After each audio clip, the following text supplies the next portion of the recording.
नमस्कार दोस्तों, हमारे इस YouTube चैनल में आप सबका स्वागत है। दोस्तों, हम जो है संविधान की चर्चा कर रहे हैं।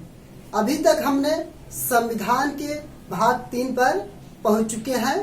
भाग 3 में मूल अधिकार की बात की गई है, जिसमें हम इस वीडियो में स्वतंत्रता के अधिकार की चर्चा करेंगे।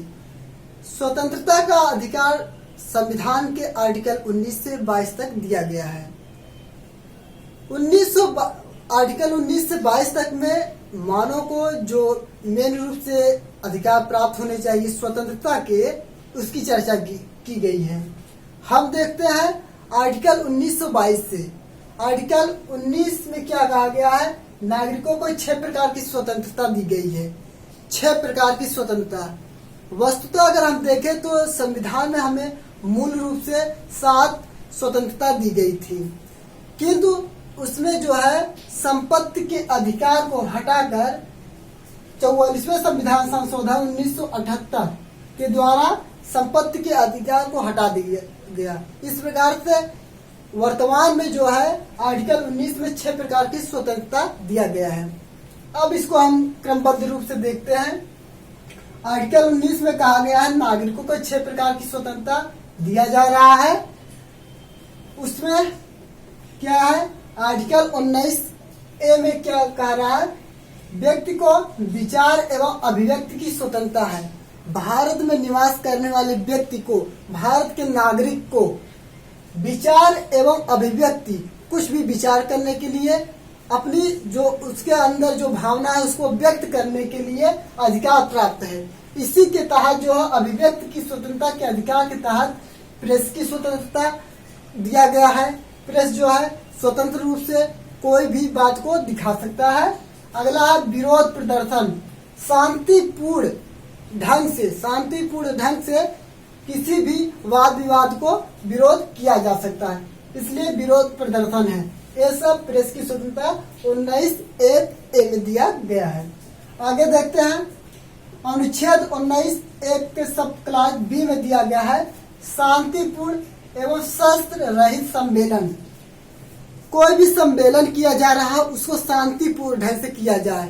उसमें ना तो किसी प्रकार से हिंसक होनी चाहिए। अगर हिंसक होगा तो उसके लिए कार्रवाई होगा। यदि शांतिपूर्वक कोई भी बात अपनी कर सकते हैं आप। और कह रहा शस्त्र रहित, जो भी आप सम्मेलन करेंगे वो शस्त्र रहित होना चाहिए, जिससे कि आम लोगों को कोई दिक्कत ना हो। इस प्रकार से अनुच्छेद 19(1)(b) में शांति और शस्त्र रहित सम्मेलन का अधिकार दिया गया है व्यक्ति को। आगे दिया गया है आर्टिकल 19(1)(c), जिसमें कहा गया है संगठन और सहकारी संस्था बनाने की स्वतंत्रता। कोई भी व्यक्ति एक संगठन बना सकता है कुछ लोगों को लेकर। जैसे कि अभी जो किसान बिल पे हो रहा था, तो जितने भी फार्मर थे वो जो है एक संगठन बना लिए थे, तो उनको यह अधिकार 19(1)(c) से मिला है। आगे दिया गया है आर्टिकल 19(1)(d). आर्टिकल 19(1)(d) में क्या कहा गया है? आबाद संचरण का अधिकार। भारत के नागरिक को भारत के संपूर्ण भूभाग पर स्वतंत्र रूप से संचरण करने का अधिकार है। जैसे अगर हम यूपी में रहते हैं तो हम बिहार में जा सकते हैं, महाराष्ट्र में जा सकते हैं, अपितु पूरे देश के भूभाग में कहीं भी हम जा सकते हैं। यह व्यक्ति को दिया गया स्वतंत्रता है। आगे देखते हैं 19(1)(e) में कहा गया है निवास करने की स्वतंत्रता। जो नागरिक है वो देश के किसी भी भूभाग में जाकर वहाँ की जो है नागरिकता ले सकते हैं। उनको स्वतंत्रता दी गई है। कोई भी सरकार उनको रोकेगी नहीं, क्योंकि भारत में जानते ही हैं आप एकल नागरिकता की व्यवस्था। यदि भारत सरकार नागरिकता दे दिया है तो आप जाके किसी भी राज्य में रह सकते हैं। यह जो 19(1)(e) में दिया गया है निवास करने की स्वतंत्रता। आगे देखते हैं 19(1)(f) में दिया गया है संपत्ति का अधिकार। व्यक्ति को पहले दिया गया था संपत्ति का अधिकार, हुआ जितना उसका धन है वो रख सकता है, किंतु इसको जो कुछ कारणों से 44वें संविधान संशोधन 1978 के द्वारा संपत्ति के अधिकार को हटा दिया गया। और आगे देखते हैं 19(1)(g) में कहा गया है व्यापार एवं कारोबार करने की स्वतंत्रता। एक व्यक्ति जो है उसको यह अधिकार दिया गया है वह व्यापार और कारोबार कर सकता है, कोई भी व्यवसाय कर सकता है, कोई भी कारोबार कर सकता है अपने जीवन यापन के लिए। तो इस प्रकार की स्वतंत्रता दी गई है 19(1)(g) में दिया गया है। अब आगे देखते हैं आर्टिकल 20 को। आर्टिकल 19 में 6 प्रकार की स्वतंत्रता है, मूल रूप से 7 था, जिसको एक हटा दिया गया 44वें संविधान संशोधन 1978 के द्वारा। कौन सा? वह था संपत्ति का अधिकार। अब देखते हैं आर्टिकल 20। आर्टिकल 20 में कहा गया है अपराधों के लिए दोष सिद्ध के संबंध में संरक्षण। किसी भी व्यक्ति को अपराध जो करता है उसमें जो है अपने दोष किया है, जो भी अपराध किया उसको किस प्रकार से सिद्ध किया जाए, इसके लिए उसको संरक्षण प्रदान किया जाता है। क्या क्या कहा गया इसमें? आर्टिकल 20(1) में कहा गया है अपराध के समय भूतलक्षी कानून लागू होगा। जैसे एक व्यक्ति कोई कांड कर देता है, किसी को गोली मार देता है, तो जिस समय वह गोली मारता है या अपराध करता है उस समय जो कानून लागू है, प्रचलित कानून है, उसी के अनुसार उसको दंड मिलेगा। और यदि उस वर्तमान समय में कोई कानून लागू नहीं है तो उसके पहले जो कानून है वही लागू होगा, न कि अपराध के होने के बाद जो भी कानून बनेगा वो लागू नहीं होगा। तो यही क्या है? भूतलक्षी, जो अपराध होने के पहले जो कानून बना होगा वही लागू होगा। आगे दिया गया है आर्टिकल 20(2) में कहा गया है दोहरे दंड का निषेध। किसी एक अपराध के लिए किसी एक व्यक्ति को 2 बार दंड नहीं दिया जा सकता, इसका प्रावधान आर्टिकल 20(2) में दिया गया है। अब देखते हैं आर्टिकल 20(3) में कहा गया है स्वयं के विरुद्ध गवाही देने के लिए बाध्य नहीं किया जा सकता। आर्टिकल 20 में दिया गया है, 20(3) में दिया गया है। मान लीजिए जैसे कि कोई एक व्यक्ति है, वह अपराध कर देता है, उसकी अपराध जो है सिद्ध नहीं हुआ है कि वह अपराधी है कि नहीं है, उसको ट्रायल के रूप में अंदर डाल दिया गया है जेल में। अब ऐसे व्यक्ति को जो पुलिस है वह जो है गवाही देने के लिए बाध्य नहीं कर सकती। यह जो है एक नागरिक को मिला है अधिकार आर्टिकल 20(3) के तहत किसी भी व्यक्ति को स्वयं के विरुद्ध, खुद के विरुद्ध जो है गवाही देने के लिए बाध्य नहीं किया जा सकता। इस प्रकार से आर्टिकल 20 खत्म हुआ। आर्टिकल 20 में कहा गया है अपराधों के लिए दोष सिद्ध के संबंध में संरक्षण दिया गया। इसमें 3 है क्लास। 20(1) है अपराध के समय भूतलक्षी कानून, 20(2) है दोहरे दंड का निषेध है, 20(3) है स्वयं के विरुद्ध गवाही देने के लिए बाध्य नहीं किया जा सकता। अब देखते हैं आर्टिकल 21। आर्टिकल 21 में कहा गया प्राण एवं दैहिक स्वतंत्रता का अधिकार। एक व्यक्ति जो है उसके प्राणों की किस प्रकार से स्वतंत्रता दिया जाए, इसके लिए प्रावधान आर्टिकल 21 में किया गया है। इसमें कहा गया है विधि द्वारा स्थापित प्रक्रिया के अतिरिक्त किसी व्यक्ति को उसके प्राणों से वंचित नहीं किया जा सकता है। जब व्यक्ति अपराध कर दिया तो उसके उपरांत उसको जो है विधि, जो कानून उस समय लागू है, उसमें जो जो प्रावधान दिया गया, यदि किसी का मर्डर कर दिया गया तो उसमें फांसी का आदेश मिला है कानून के तहत, तो उसी के तहत उसको फांसी दिया जाएगा, ना कि सरकलम किया जाए या कोई और विधि अपनाया जाएगा। तो सिर्फ जो है कानून में जो दिया गया है स्थापित प्रक्रिया है, उसी के तहत व्यक्ति को उसके जीवन से अलग किया जा सकता है। इसके अतिरिक्त कोई भी कानून लागू नहीं होगा, कोई भी विधि नहीं होगा।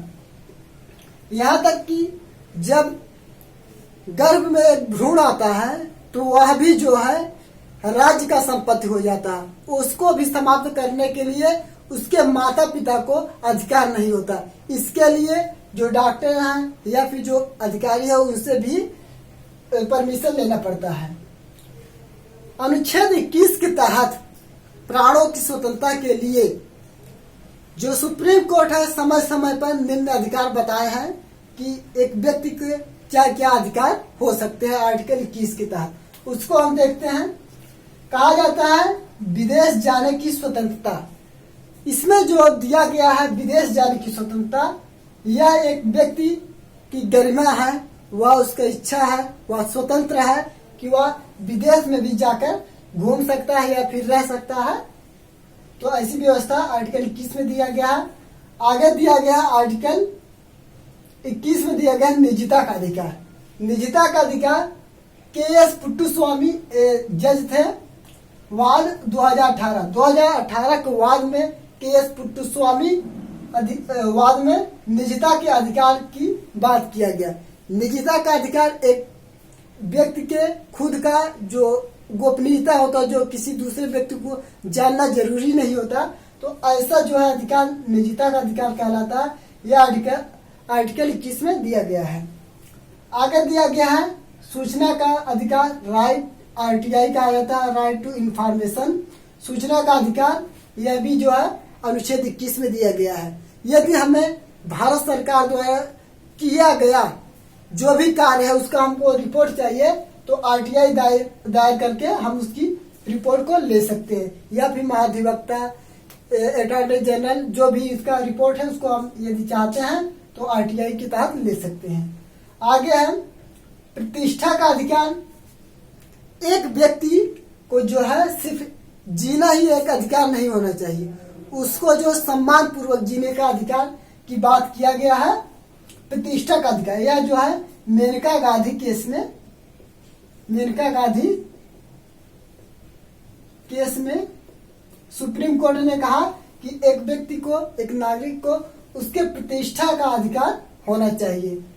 यदि आदमी, एक सोशल आदमी को यदि उसकी प्रतिष्ठा ही नहीं रहेगी तो उसके जीने का क्या उद्देश्य हो सकता है? कुछ भी नहीं। आगे देखते हैं प्रदूषण मुक्त वातावरण का अधिकार। जो नागरिक हैं, जो व्यक्ति हैं देश में रहने वाले, उनको जो है एक स्वच्छ पर्यावरण यानी कि प्रदूषण से मुक्त वातावरण की जरूरत होती है। यह उनका अधिकार है उनका प्रदूषण मुक्त वातावरण का। यदि किसी व्यक्ति को ऐसे क्षेत्र में रह रहा है जहाँ प्रदूषण बहुत ज्यादा है, तो राज्य के खिलाफ जो है वह केस कर सकता है कोर्ट में, सुप्रीम कोर्ट या फिर हाई कोर्ट में, कि उसको जो प्रदूषण मुक्त वातावरण का जो अधिकार मिला है इसका हनन हो रहा है। जो मूल अधिकार प्राप्त होते हैं बेसिकली वह जो है राज्य के खिलाफ प्राप्त होते हैं, व्यक्ति को प्राप्त होते हैं। आगे देख लेते हैं इंटरनेट का अधिकार। एक व्यक्ति को इंटरनेट का अधिकार प्राप्त होना चाहिए, क्योंकि वह जो है जीवन के अधिकार के अंतर्गत ही आता है। आगे देखते हैं समलैंगिकता का अधिकार। समलैंगिकता का अधिकार का मतलब एक ही लिंग के समान व्यक्ति जो यदि आपस में रहना चाहते हैं तो उनको ये अधिकार दिया गया है, और होना भी चाहिए। यदि दो व्यक्ति आपस में सहमत भी हैं तो उनको समलैंगिकता का अधिकार दिया जाना चाहिए। पहले यह अवैध रूप से घोषित था, किंतु सुप्रीम कोर्ट ने इसको वैधानिकता का अपना निर्णय सुनाया। आगे दिया गया है मनपसंद विवाह करने का अधिकार। कोई भी व्यक्ति हो, चाहे वह लड़का हो या लड़की, वह अपने इच्छा अनुसार अपने संगति को चुन सकता है। तो ऐसा जो है अधिकार आर्टिकल 21 में दिया गया है, मनपसंद विवाह करने का अधिकार। 86वें संविधान संशोधन 2002 के द्वारा 2002 में 86वें संविधान संशोधन पारित किया गया, जिसमें जो है आर्टिकल 21 जोड़ा गया। आर्टिकल 21 में कहा गया है कि 6 से 14 वर्ष तक निःशुल्क शिक्षा की व्यवस्था की जानी चाहिए। जो बालक या जो आदमी जो है ग्रामीण क्षेत्र में रह रहा है, जिसकी जो है इकोनॉमी अच्छी नहीं है, ऐसे बालकों को 6 से 14 वर्ष तक निःशुल्क शिक्षा देने की व्यवस्था आर्टिकल 21A में किया गया है। अब आगे देखते हैं इसके।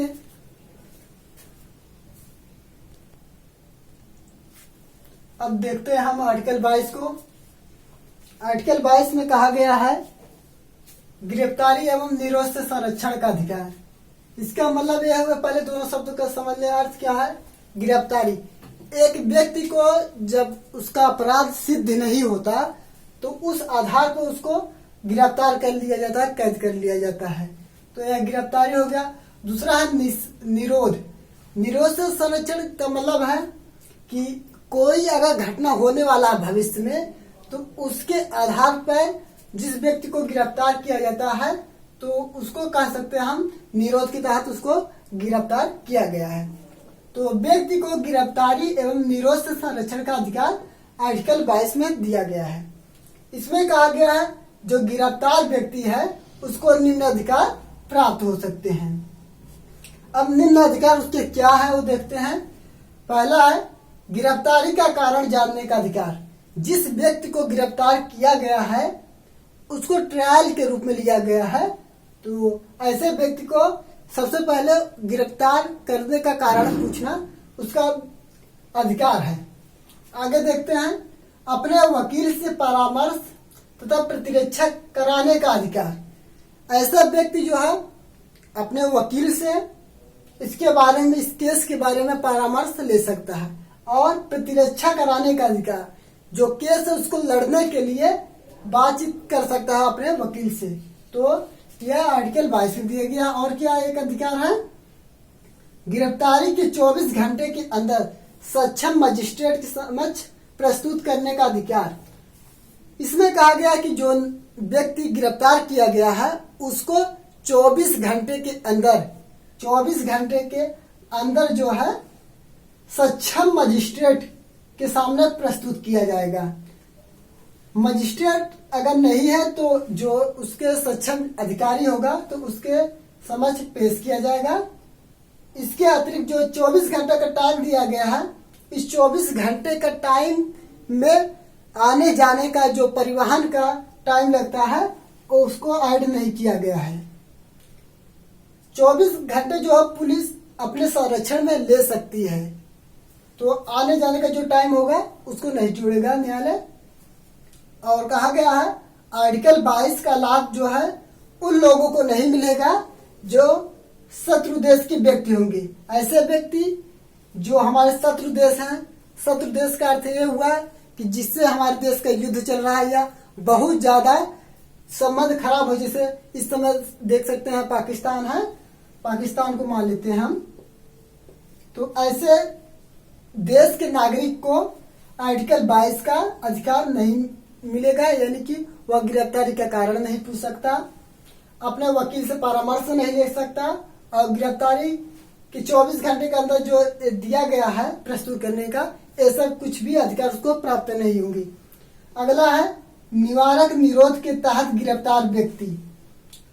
जैसे कि अगर इसका एक उदाहरण देख लेते हैं, जब जम्मू कश्मीर को एक स्वतंत्र राज्य था तो उसको जब यूटी में बदल दिया गया तो शंका के आधार पर वहां महबूबा मुफ्ती जो थी उनको गिरफ्तार कर लिया गया निवारक निरोध के तहत, ताकि जो है आने वाले समय में ऐसा कोई विद्रोह ना हो पाए जिससे कि राज्य के लिए केंद्र के लिए कोई प्रॉब्लम हो सके। तो ऐसे शंका के आधार पर गिरफ्तार किया जा सकता है निवारक निरोध के तहत। निवारक निरोध जो कानून है उसको हम देख लेते हैं। निवारक निरोध कानून पहला है Misa, maintenance internal security act, 1971 में लाया गया इंदिरा गांधी के द्वारा। जब देश में आपातकालीन स्थिति आ गई थी, उन्होंने सोचा कि ऐसे व्यक्ति को गिरफ्तार कर लिया जाए जो उनके खिलाफ आवाज उठा रहा हो या फिर वहां का जो माहौल है वो खराब कर सकता है, वातावरण खराब कर सकता है। तो उसके तहत लाया गया मीसा एक्ट। वर्तमान में इसको खारिज कर दिया गया है। आगे देखते हैं टाडा एक्ट 1985 में आया और इसको भी इस समय निरसित कर दिया गया है, समाप्त कर दिया गया है। एक दूसरा एक्ट है POTA act, prevention of terrorism act 2002, इसको भी समाप्त कर दिया गया है। जो आतंकवादी लोग थे उनको जो है निवारक निरोध के तहत गिरफ्तार किया जा सकता है। तो ऐसे व्यक्ति को ये अधिकार नहीं प्राप्त होते हैं। अगला है नासा, 1980 में लगा नेशनल सिक्योरिटी एक्ट 1980 में इस नासा एक्ट को लागू कर दिया गया। इसमें कहा गया जो गिरफ्तार किए गए व्यक्ति हैं उनको 3 माह तक गिरफ्तार किया जाएगा। तो इस तरह से हमने स्वतंत्रता के अधिकार को आर्टिकल 1922 तक देखा है। ये आर्टिकल 22 है। इसमें कहा गया आर्टिकल 22 में गिरफ्तारी एवं निरोध से संरक्षण का अधिकार है। इसमें 3 प्रकार की स्वतंत्रता दिया गया है।